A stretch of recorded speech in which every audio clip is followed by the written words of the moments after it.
ஹரஹர நம பார்வதி பதஜே ஹரஹர மகாதேவ. தென்னாருடைய சிவனை போற்றி, எந்நாட்டவர்க்கும் இறைவா போற்றி. நீலாஞ்சன சமாபாசம் ரவிபுத்திரம் யமாக்ரஜம் சாயா மார்த்தாண்ட சம்பூதம் தம் நமாமி சனைஸ்சரம். சனைஸ்சராஜ வித்மஹே சாயா புத்திராஜ தீமஹி தன்னோ மந்த பிரச்சோதயாத். எல்லாம் அல்ல சனி பகவானுடைய ஆசீர்வாதத்தாலும் பார்வதி பரமேஸ்வரனுடைய கிருபையாலும் எங்களுடைய நெக்ஸ்ட் ஜென் தொலைக்காட்சி நேயர்களுக்கு முதற்கண் வணக்கங்களை தெரிவித்துக் கொண்டு, உங்களுக்காக வேண்டி இந்த சனிப்பெயர்ச்சி பலாபலன்களை பற்றி இப்பொழுது நம்ம பார்க்க இருக்கின்றோம். அந்த சனிப்பெயர்ச்சி பலாபலன்கள் அப்படிங்கிறது உங்களுடைய ஜோதிட ஆச்சாரியர், ஜோதிட குரு சிவஸ்ரீ டி சரவண மாணிக்க சிவாச்சாரியர், முதல்வர் காஞ்சி காமகோடி பீடம் வேத சிவ ஆகம பாடசாலை, குருகுலம், சங்கரமடம், காஞ்சிபுரம். அலைபேசி 9865098370. அடியனுடைய பணிவான வணக்கங்கள் மற்றும் ஆசீர்வாதங்கள். நேயர்களே, நாம் இப்போ இந்த பதிவில் பார்க்கக்கூடிய விஷயம் அப்படின்னு பார்த்தீங்கன்னா, அதாவது பெயர்ச்சி அப்படிங்கிறத பற்றி பார்க்குறோம். பொதுவாக கோச்சார பலன்கள் அப்படின்னு கேள்விப்பட்டிருப்பீங்க. இண்டிவிஜுவலாக ஒவ்வொருத்தருக்கும் ஒவ்வொரு ஜாதகம் இருந்தாலும் கோச்சார பலன்கள் அப்படிங்கிறது ஒரு பெருமளவில் ஒரு 50% அது கை கொடுக்கும். சரி, எல்லாருக்குமே இந்த கோச்சாரம் அப்படின்னா என்ன அர்த்தம் அப்படிங்கிறது தெரியாது. சம்ஸ்கிருதத்தில் கோ அப்படின்னா கிரகங்களை குறிக்கும். கிரகங்கள்னால் யார்? சூரியன், சந்திரன், அங்காரகன், புதன், குரு, சுக்கிரன், சனி, ராகு, கேது, இவங்க தான் பிளானட்ஸ், கிரகங்கள். அதில் சாரம் அப்படின்னு பார்த்தீங்கன்னா பெயர்ச்சி ஆகிறது, நகர்றது, இடம் மாறுறது, மூவ் ஆகிறது, இப்படியெல்லாம் எப்படி வேணாலும் வச்சுக்கலாம் அந்த வார்த்தைக்கு. இப்போ கிரகங்களுடைய நகர்வுகள் அப்படிங்கிறது இந்த வார்த்தைக்கு அர்த்தம். இப்போ கிரகங்கள் எங்கே நகரும் அப்படிங்கிற ஒரு கேள்வி அந்த இடத்துல உண்டாகும். அப்போது நமக்கெல்லாம் எப்படி சொந்த வீடு இருக்கோ அந்த மாதிரி நவகிரகங்களுக்கு வீடு அப்படின்னு சொல்லக்கூடியது தான் இந்த 12 ராசிகள். மேஷம், ரிஷபம், மிதுனம், கடகம், சிம்மம், கன்னி, துலாம், விருச்சிகம், தனுசு, மகரம், கும்பம், மீனம், இப்படி 12 ராசிகள். இந்த 12 ராசிகளில் ஒவ்வொரு கிரகத்திற்கு ஒவ்வொரு கிரகம் சொந்த வீடு அப்படின்னு சொல்லுவாங்க. ஏன் சொல்கிறேன்னா, நமக்கு சொந்த வீடு இருக்குது அப்படிங்கிற காரணத்தினால நம்ம பிறந்ததிலிருந்து வாழ்நாள் முழுவதும் யாரும் வீட்டுக்குள்ளேயே கழிக்கிறதில்ல. என்னோடய வீடு இது, இதை விட்டு எங்கேயும் போக மாட்டேன், ஜன்னல் கம்பி கதவை பிடிச்சி நின்றுட்டு இருக்கிறதில்ல. வெளியில் போனால் தான் நம்ம சம்பாதிக்க முடியும், சாப்பிட முடியும், பல வேலைகளுக்காக அங்கேயும் எங்கேயும் அலைஞ்சி தெரிஞ்சுட்டு இருக்கிற மாதிரி கிரகங்களும் ஒரு இடத்துல கட்டி போட முடியாது. ஒரே இடத்துல இருந்தால் உலகம் இயங்காது. அவர்கள் ரவுண்டிங்லேயே இருந்தால் தான் உலகமே இயங்கும். அப்படி இந்த ஒரு இடத்தை விட்டு மற்ற இடத்துக்கு கிரகங்கள் போவதற்கு பெயர்ச்சின்னு சொல்கிறோம். அந்த பெயர்ச்சி ஆகிறதுல பார்த்தீங்கன்னா கால அளவுகள் அப்படிங்கிறது உண்டு. ஒரு கிரகம் ஒரு ராசியில் இவ்வளவு நாள் தான் தங்கும். அப்படி பார்க்கும் பொழுது சூரிய பகவான் ஒரு மாத காலம் ஒரு ராசியில் சஞ்சரிக்கிறார். சந்திர பகவான் வெறும் 2 நாள் மட்டும் இருப்பார், அப்புறம் பயிற்சி ஆயிடுவார். செவ்வாய், புதன், சுக்கிரன் 1.5 மாதம் ஒரு ராசியில் தங்குவார், அப்புறம் பயிற்சி ஆயிடுவார். இதில் அதிகப்படியாக ஒரு ராசியில் தங்கி நன்மை தீமைகளை செய்யக்கூடிய கிரகம் அப்படின்னு பார்த்தோம்னா 4 கிரகங்கள் மட்டும்தான். யாருன்னு பார்த்தீங்கன்னா, ஃபஸ்ட்டு சனி பகவான் 2.5 ஆண்டுகள் ஒரு ராசியில் தங்குறார். அதுதான் ஹையஸ்ட்டு. சனி பகவான் தான் அதிகமாக ஒரு ராசியில் தங்கி நன்மை தீமைகளை செய்யக்கூடிய கிரகம். அடுத்தபடியாக பார்த்தீங்கன்னா ராகு, கேது 1.5 வருஷம் ஒரு ராசியில் தங்கி நன்மை தீமைகளை செய்யக்கூடியது. அதுக்கப்புறம் பார்த்தீங்கன்னா குரு பகவான் 1 வருஷம் ஒரு ராசியில் தங்கி நன்மை தீமைகளை செய்கிறார். இப்போ சனி, குரு, ராகு, கேது இவங்க தான் அதிகமாக ஒரு ராசியில் தங்கி நன்மை தீமைகளை செய்கிறது. அப்போது நாம் இப்போ பார்க்கக்கூடியது அப்படின்னு பார்க்கும்பொழுது சனிப்பெயர்ச்சி அப்படிங்கிறது 2.5 ஆண்டுகளுக்கு ஒருக்கா நடக்கக்கூடிய பெயர்ச்சி. இது எப்போ வருது அப்படின்னு பார்த்தீங்கன்னா, வருகின்ற 2025ஆம் ஆண்டு மார்ச் மாதம் 29ஆம் நாள் அன்னைக்கு சனி பகவான் கும்பம் ராசியிலிருந்து மீனம் ராசிக்கு பயிற்சி ஆகிறார். நல்லா தெரிஞ்சுக்கணும், கும்பராசியிலிருந்து மீன ராசிக்கு சனி பகவான் பயிற்சி ஆகிறார். அங்கே போய் 2.5 ஆண்டுகள் இருப்பார். அதிகப்படியாக தீமையை கொடுக்கக்கூடியது அப்படின்னு எடுத்தனால் சனி பகவான். அவர் நல்லது பண்ணுற வீடு அப்படின்னு பார்த்தால் அவர் இருக்கிற வீட்டிலிருந்து 3ஆம் இடம், 6ஆம் இடம், 11ஆம் இடம், இந்த 3 வீடு தான். 11ஆம் இடம் எந்த ராசிக்கு வருதோ அவங்களுக்கு நல்லது, 3ஆம் இடம் எந்த ராசிக்கு வருதோ அவங்களுக்கு நல்லது, 6ஆம் இடம் எந்த ராசிக்கு வருதோ அவங்களுக்கு நல்லது. மீதி இருக்கிற 9 ராசிக்காரர்களுமே பரிகாரத்துக்கு உடைய பிராயச்சித்தங்கள் பண்ணக்கூடிய ராசிகளாகத்தான் இருக்கும். அதனால தான் அதிகமாக நமக்கு துன்பங்களை கொடுக்கக்கூடிய அவர் தான். அதிகமாக இந்த 3 ராசி சொன்ன பாருங்கள், அதிக நன்மையும் அவர் கொடுத்துட்டு போயிடுவார் போகும்போது. இந்த கிரகங்கள்லாம் கொடுக்காத ஒரு பெரிய நன்மையை கொடுக்கக்கூடியதும் சனி பகவான். அதனால தான் அவரை கண்டு பயந்துக்கிறது. சனீஸ்வரன் கண்டு எல்லாருமே, சனின்னா எல்லோரும் பயந்துக்கிறது. அப்போ இந்த 7.5 சனி, அஷ்டமச்சனி, அர்த்தாஷ்டமச்சனி, கண்டகச்சனி, காரகச்சனி, மாரகச்சனி, ஜென்மச்சனி, விரயச்சனி, வாக்குச்சனி, பாதச்சனி, வாகனச்சனி, சரீரச்சனி, நிறைய சனி, இதெல்லாமே சனி சம்பந்தமான ஒரு பீடைகள், தோஷங்கள். அது ஒவ்வொரு இடத்துல இருக்கும் பொழுது இந்த மாதிரி ஒரு தோஷங்களை நம்ம அனுபவிக்கிறோம். அப்பேற்பட்ட இந்த சனி பகவான் 2.5 ஆண்டுகள் மீனராசியில் உட்கார்ந்து மீதி இருக்கக்கூடிய இந்த 12 ராசிகளுக்கும் என்னென்ன நன்மை தீமைகளை செய்யப் போகிறார் அப்படிங்கிறத நம்ம விரிவாக பார்க்க போகிறோம். இதில் நான் சொல்லக்கூடிய பலாபலன்கள் அப்படின்னு ஒன்று எடுத்துட்டிங்கன்னா என்னுடைய சொந்த கருத்து அப்படிங்கிறது கிடையாது. இப்போ ஜோதிடர்கள் எல்லாமே ஒவ்வொரு யூடியூப்பில் ஒவ்வொரு சேனலில் சொன்னாலுமே இது கோச்சார பலன்கள். ஒரு 10% தான் இதனுடைய பலாபலன்கள் எடுத்துக்க முடியும். மீதி இருக்கிற 90% அவர்களுடைய சொந்த ஜாதகம், நாம் பிறந்த நேரத்தில் நமக்காக எழுதப்பட்ட சொந்த ஜாதகத்தில் இந்த சனி பகவான் நன்மை தரக்கூடிய இடத்துல இருந்தால் இதில் தீமை நடந்தாலும் பயப்பட வேண்டியதில்லை. அப்போ இதில் என்ன சொல்லியிருக்கார்? 18 சித்தர்கள் நீங்கள் கேள்விப்பட்டிருப்பீங்க.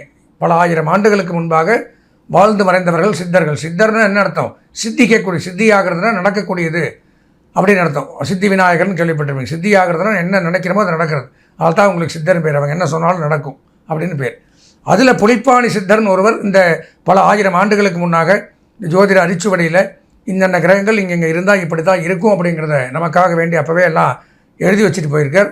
அதனுடைய பலாபலன்களைத்தான் நாம் இப்போ 12 ராசிக்கும் என்னென்ன சொல்லியிருக்கார் அப்படிங்கிறத தீமையும் வரலாம் நன்மையும் வரலாம், இருக்கிறது தான் சொல்ல முடியும்.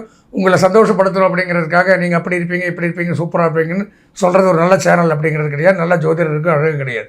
என்ன இருக்கோ அதை தெரிஞ்சிருந்தால் நமக்கு இந்த 2 வருஷத்துக்கு இப்படி இருக்குது, நம்ம இதை காப்பாற்றிக்கணும், அதுக்கு என்ன பரிகாரமோ அதை செஞ்சு அதிலிருந்து மீண்டு வரலாம். உனக்கு ஒன்று டாக்டர்கிட்ட போனால் அவர் ஒரு உடம்பு சரியில்லை வைத்தியம் பண்ணுன்னு தான் சொல்லணும். ஒன்றும் இல்லை போயிட்டு வாப்பா சரியாயின்னு விட்டா நான் உடம்பு சரியில்லாதவனா அவன் 2 நாள் கழிச்சு அவன் இருக்க மாட்டான். அந்த மாதிரி தான் இதுவும். அதனால் என்ன யாருக்கு நன்மையோ அந்த நன்மையை எப்படி சொல்லிடுவோம். தீமைங்கிறவங்க வருத்தப்பட வேண்டாம். அவர்களுடைய சொந்த ஜாதகத்தை பார்த்து என்ன பரிகாரமோ அதை பண்ணிட்டால் அதிலிருந்து விலகி இல்லாம்.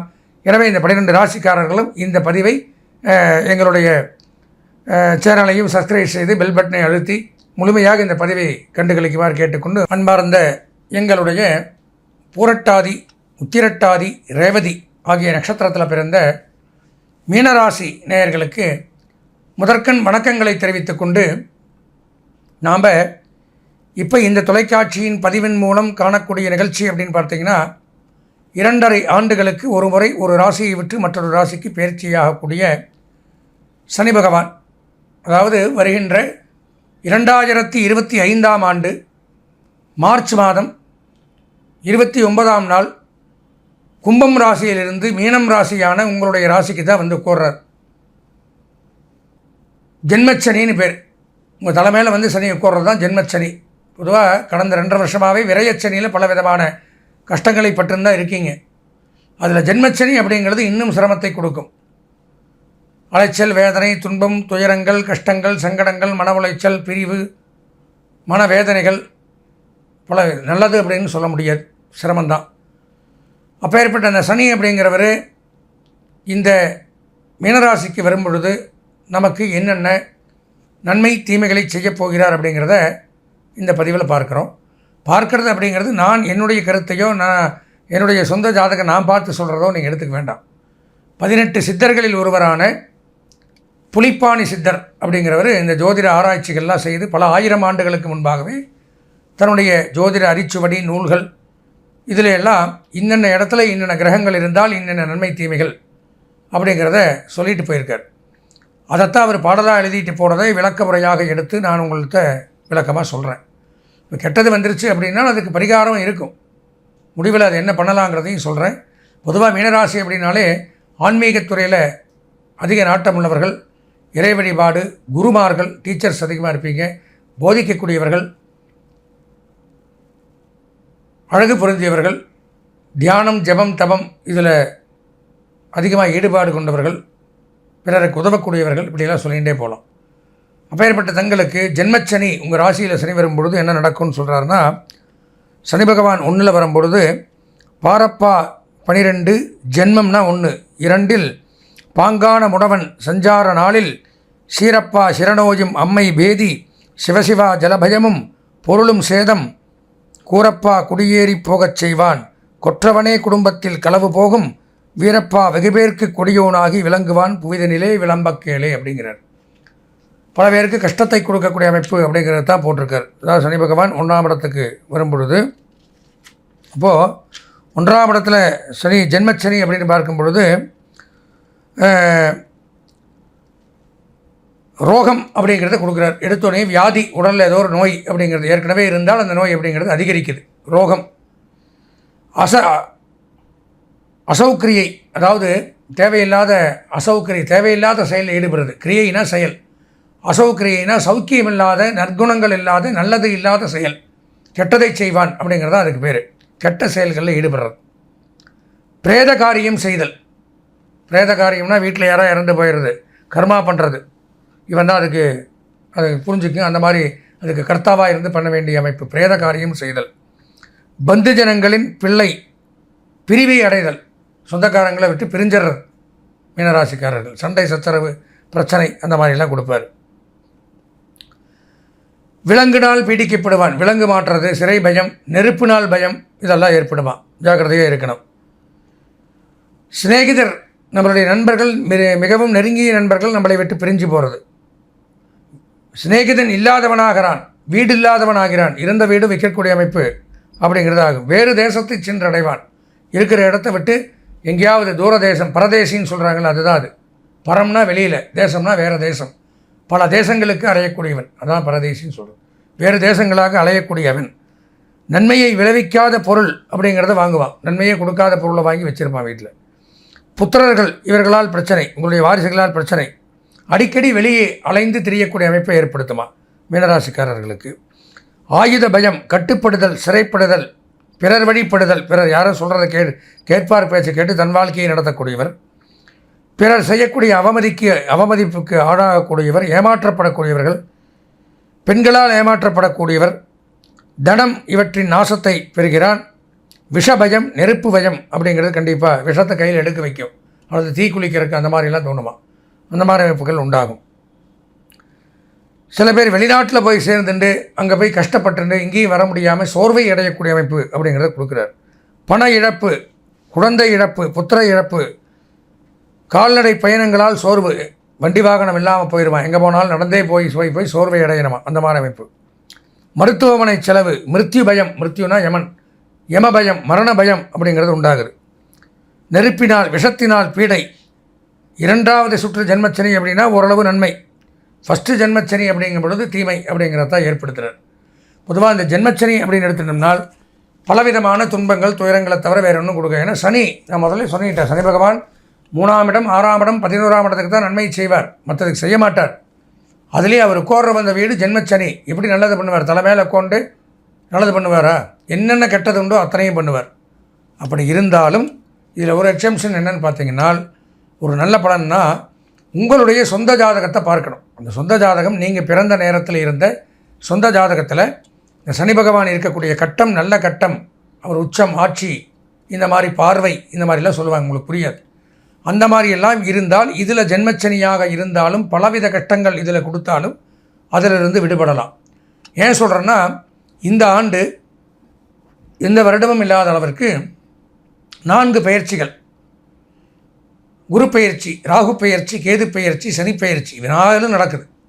இப்போ 4 மூலமாக என்ன நடக்குதுங்கிறத தெரிஞ்சுக்கணும். என்ன பண்ணணும், இந்த சனி பகவான் ஜென்மத்தில் வரும்பொழுது அவசியம் இந்த பதிவை பார்த்த உடனே சொந்த ஜாதகத்தை ஒரு முறை பார்க்கணும். நம்ம அதில் இந்த 4 பயிற்சி என்ன பண்ணுது, தற்சமயம் நடக்கக்கூடிய தசாபுத்தி என்ன பண்ணுது, இந்த 7.5 சனி காலம், இந்த ஜென்மச்சனி காலத்தில் நமக்கு என்ன பிரச்சனைகள் வரும், எப்படி இருக்கணுங்கிறதெல்லாம் அதை வச்சு தான் முடிவு பண்ண முடியும். அதனால் சொந்த ஜாதகம் பார்க்க விருப்பமுடைய மீனராசி நேயர்கள் இதில் என்ன பண்ணுறதுன்னு தெரியாமல் முடிப்பீங்க. இதில் என்னுடைய ஸ்க்ராலிங்கில் என்னுடைய நம்பர் வரும், 9865098370. இந்த எண்ணிற்கு தாராளமாக தொடர்பு கொண்டு உங்கள் சொந்த ஜாதகத்தை தெளிவாக முறையாக கணித்து பார்த்து முழு பலன்களையும் பெற்று இந்த சனி பகவானுடைய தோஷங்களிலிருந்து விடுபட்டு வாழ்வாங்கு வாழ எல்லாம் வல்ல இறைவனை பிரார்த்தனை செய்து ஆசீர்வதித்து தினமும் விநாயகப் பெருமானுக்கு அருகம்பில் சாற்றி வர இந்த சனி தோஷத்திலிருந்து விடுபடலாம் என்று கூறி ஆசீர்வதித்து விடைபெறுகிறேன். நன்றி, வணக்கம்.